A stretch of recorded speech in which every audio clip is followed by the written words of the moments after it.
ఉదయకాల ప్రార్థన. మహోన్నతుడా, మహాశక్తి సంపన్నుడా, మమ్ములను అత్యంత మిక్కిలిగా ప్రేమిస్తున్న కాపాడుతున్న దేవా, మీకు స్తుతులయ్యా, స్తోత్రాలు, వందనాలు చెల్లిస్తూ ఉన్నాము తండ్రి. అయ్యా, గతించినటువంటి రాత్రి కాలమంతను కూడా మీ బిడ్డలమై ఉన్న మా ఎడల మీరు చూపించిన కృపను బట్టి స్తోత్రాలు. మీ రెక్కల చాటున మమ్మల్ని భద్రపరిచినందుకు వందనాలు. అయ్యా, మా కుటుంబాన్ని రక్షించారు. మాకు కలిగిన వాటి చుట్టూ మీ కంచె కాపుదల దయచేశారు నాయన. ఈ ఉదయాన ఎంతో మంది చూడాలని ఆశపడి ఉన్నారు నాయన, కానీ వారికి లేని ధన్యతను, భాగ్యమును మాకు అనుగ్రహించారు నాయన.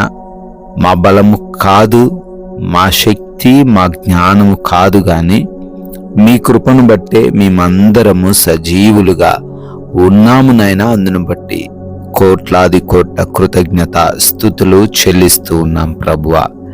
ఎస్ లార్డ్, ఆయన దిక్కులేని దరిద్రుల ప్రార్థన నిరాకరింపక వారి ప్రార్థన వైపు తిరిగి ఉన్నాడు అని కీర్తనల గ్రంథం 102వ కీర్తన 17వ వచనం ద్వారా ఈ ఉదయాన్ని మాకు తెలియచేస్తున్న దేవా స్తోత్రాలు. అవునయ్యా, ఈ లోకంలో ఒంటరి వారిని, ధనము లేని వారిని, ఎటువంటి అధికారము లేని వారిని ఎవ్వరూ పట్టించుకోకపోవచ్చేమో, కానీ మీరు మాత్రం వారి యొక్క ప్రార్థనలను వింటారని, వారి వైపు మీరు తిరిగి ఉన్నారని, ఈరోజు వారు ఏది అడిగినా అది వారికి ఇవ్వబోతున్నారని మీ యొక్క విలువైన మాటలు ప్రకటించినందుకు స్తోత్రాలు. ఒంటరిగా ఉండి, దీన దశలో ఉండి, అయా అనాథలుగా ఉండి బాధిస్తూ కృంగిపోతున్న వారు ప్రార్థన చేస్తూ ఉండగా మీ సమాధానం వారికి దయచేయండి. ఈ ఉదయకాల ప్రార్థనలో అనేక మంది బిడ్డలు ఏకీభవిస్తూ ఉన్నారు. వారందరినీ దీవించండి. నూతన దినాన్ని ఈ ప్రార్థనతో ప్రారంభిస్తూ ఉండగా ఈ రోజంతా వారికి ఆశీర్వాదకరంగా మార్చండి తండ్రి. అయా, చేస్తున్న ప్రయాణాలను మీకు అప్పగిస్తూ ఉన్నాము.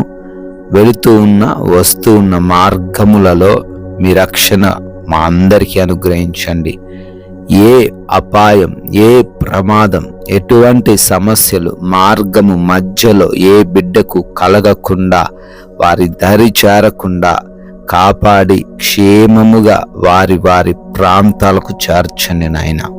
చేస్తున్న ఉద్యోగ, వ్యాపార, పరిచర్య, చేతి పనులను, అన్ని పనులను కూడా దీవించమని, అయా మంచి జ్ఞానముతో నింపమని, వివేచన కలిగి వారి పనులలో ఫలించేవారిగా వారిని నిలవబెట్టుకోమని ప్రార్థన చేస్తూ ఉన్నాము.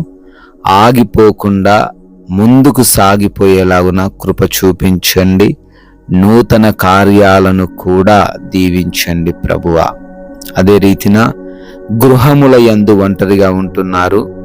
ఏ దుష్టుడి కన్ను వారిపైన పడకుండా అయినా వారికి మీ రక్షణ దయచేయండి. అదే విధముగా హాస్పిటల్స్కి వెళ్తున్నారు. రిపోర్ట్స్, చెకప్స్, ఆపరేషన్స్ అన్ని విషయాల్లోనూ ప్రభువా మీరే కృప చూపించి తోడై ఉండండి. అన్ని వారికి అనుకూలంగా మార్చండి తండ్రి. ఎగ్జామ్స్ రాయబోతున్నారు, ఇంటర్వ్యూస్కి అటెండ్ అవ్వబోతున్నారు తండ్రి. వారందరికీ మంచి జ్ఞానమును, జ్ఞాపక శక్తిని మీరే దయచేయండి. బిడ్డలు క్వాలిఫై అవ్వడానికి, సెలెక్ట్ అవ్వడానికి మీ సహాయమును దయచేయండి తండ్రి. అయా, ఈ రోజున ఎవరు కూడా ఆకలి బాధలు లేకుండా, అనారోగ్య సమస్యలు బారిన ఎవరూ పడకుండా, ఆర్థికపరమైన కష్టాలలోకి ఎవరూ వెళ్ళిపోకుండా, ప్రతి ఒక్కరికి తండ్రి సమృద్ధిని మీరే దయచేయండి. అయినా ఏ లోటు ఉన్నా ఆ లోటుని ఈరోజు తీర్చండి ప్రభువా. అదే విధముగా ఎవరితో మేము ఎటువంటి కలహములు, గొడవలు లేకుండా ప్రశాంతముగా జీవించే కృప దయచేయండి. ఈ రోజున ఈ లోక మాయలో పడిపోకుండా, అపవాది వేస్తున్న ఆ ఉచ్చుల్లో పడిపోకుండా, లోక ఆకర్షణలకు గురి కాకుండా వాక్య జ్ఞానముతో ముందుకు సాగే కృప చూపించండి. మీరు ఇచ్చిన ఈ సమయాన్ని సద్వినియోగం చేసుకునే సహాయము దయచేయండి.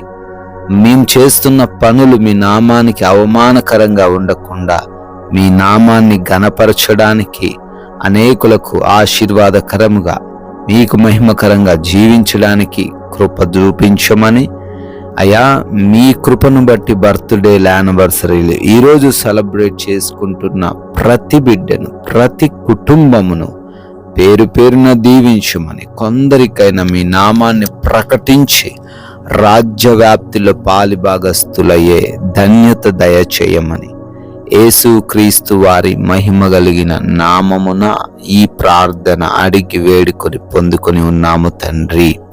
Amen, amen.